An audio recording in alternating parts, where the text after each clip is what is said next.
The Gladness of Nature by William Cullen Bryant.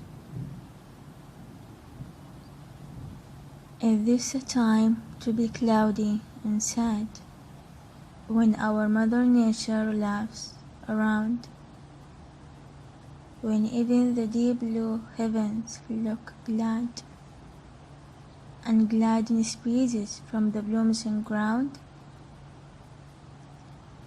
There are notes of joy from the hummingbird and wren, and the gossip of swallows through all the sky.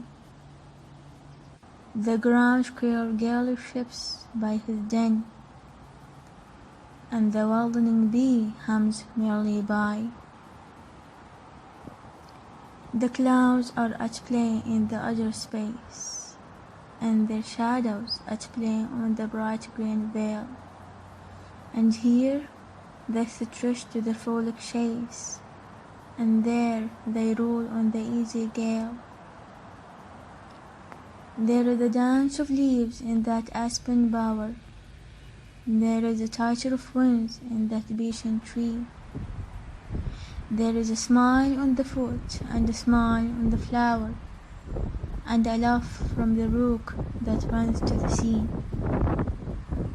And look at the broad-fed sun, how he smiles on the dewy air that smiles in his ray, on the leaping waters and gay young isles.